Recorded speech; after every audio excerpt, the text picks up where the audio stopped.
Joey Bosa says that he doesn't sacrifice the run game trying to get sacks. This guy really knows how to hold the point of attack, great leverage, and then goes and sheds people and makes plays. And at 6'5", 270, just a monster. With a high motor. I know ultimately that feels like a good defensive play, but I know it's not. They had a chance to keep points off the board. Now they have a chance to kick a field goal by missing that shot. Yeah, especially at this spot in the field. He's got to be upset he couldn't come up with that INT. So the folks here in the stands this afternoon, they're happy about that one. Their guys get the early advantage after the opening drive field goal. And they should be happy. Their guys look good getting down the field, and that gives them hope that good things are here today. They're hoping to do what they did last time, force another punt. Last time it resulted in a field goal. We'll see if they can get another stop here, though. And the best defenses are in the business of preventing points and creating points. And that's exactly what these guys did on their last possession. Why? Because they got off the field on 3 and out, turned the ball over to their offense after the punt, and let them roll downfield and put the ball through the post for a field goal. A nice little completion there by Phillip Rivers. And you and I were reading the article yesterday, 5th grade. Rivers had to do a project where he had to make a poster about his dreams and aspirations, so he clipped out a football player from a magazine article and pasted his face on the helmet. That's what he wanted to be, and it turned out okay. Not so bad at all. Remember, he's the son of a coach. Yep. And on that play, I think he made the old coach proud with that completion. And a field goal surrendered the last time out. Just by and large, are field goals wins for the defensive side? They certainly are in today's football because offenses are so tuned up and usually have the ability to strike at will that when you're only giving up 3, you feel like it's almost like basketball. You're trading, right? I give up 3 on my end. I'm counting my offense to get 6 on the other, and that is a win. Yeah, it's a win for the kicker, too, I guess, if he makes a field goal, right? No doubt about it. He feels good about things, but his team feels like they settled. And a touchdown given up the last time they were out there, so maybe need to refocus a little bit. And make sure that they don't start pointing with each other because oftentimes when a touchdown's given up, you say, okay, where did that happen? Who broke down? Who gave it up? Instead, just go back out there, be a unit again, and try and play a little bit better. Yeah, we'll see if they can play a little bit better on this drive. So it's a 7-play drive, but it stalls out in the end. Let's credit the defensive front 7. They were a little leaky at the start of the drive, but they stiffened toward the end. Pretty clean first half, a touchdown, no interceptions. Frankly, that's what they expect out of him. They want to see the ball thrown and thrown well, and he's able to do that and put it in the end zone. They'd love to see more of that before this game finishes, but right now, he's got his team in a good spot. No reason to dance around in the backfield and try and break off a bigger play. Just go pick up the first down, and that's exactly what he did. I know they don't like to hear it when they get to a certain age, but then you have to start to use your skills to beat guys to the football. And getting your toes tapped definitely qualifies as that, doesn't it? The veteran showing he still has the agility.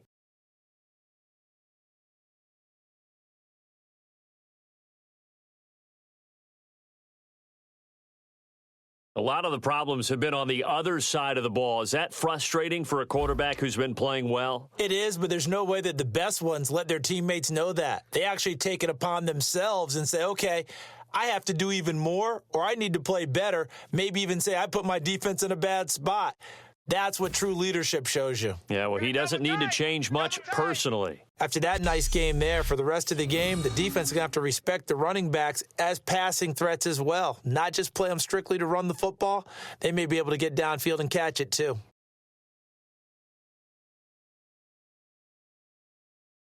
And how does he rally the troops, so to speak? He's played well, but they're down big on the scoreboard. How does he get his guys going? Make sure they understand it's a team game.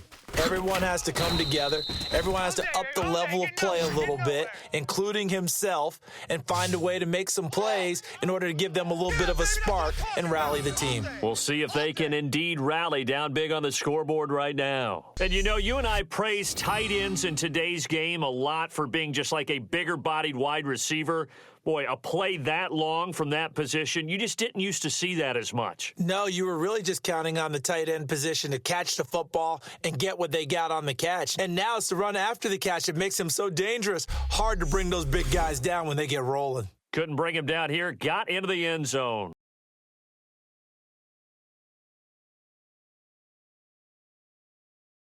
Partner, when you're not able to run the ball successfully, it really messes everything up for an offense because no longer are you setting the tone and dictating the game.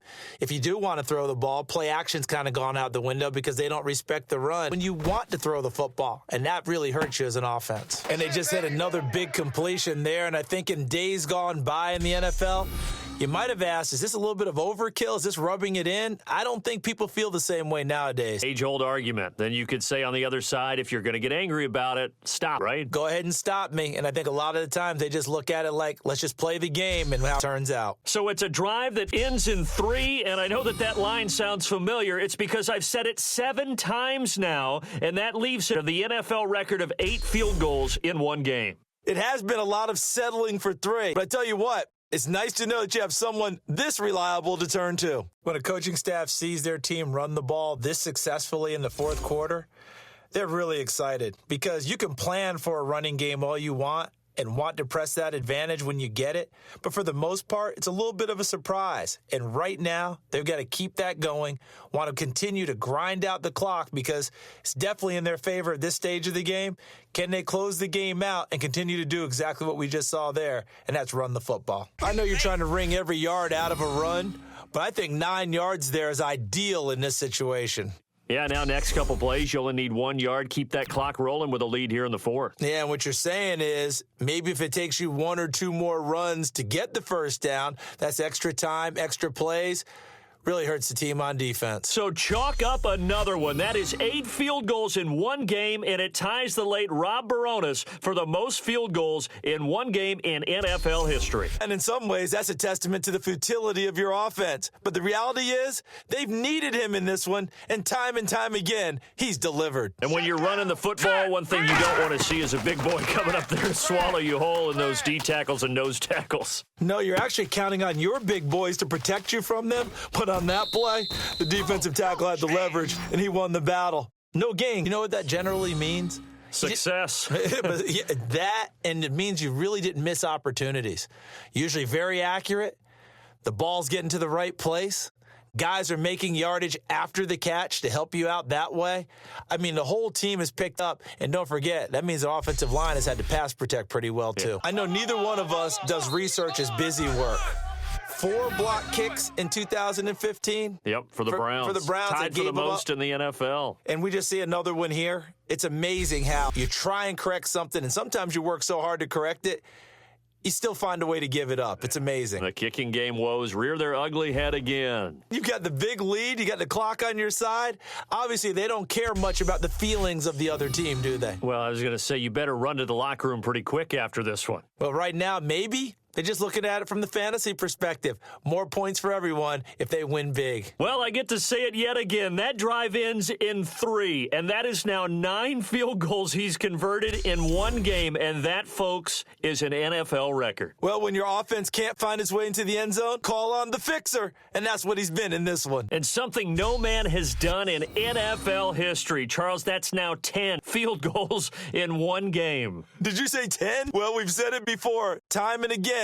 They've run him out there, and time and again, he's banged it. The risk-reward of the onside kick. When you don't get it, the risk comes out to play, and here they gave up great field position. And that's the key to everything because you're trying your best to press advantages when you have them, and field position leads you to that type of play calling, and whether you want to blitz, those types of things, the advantage is switched to their opponent.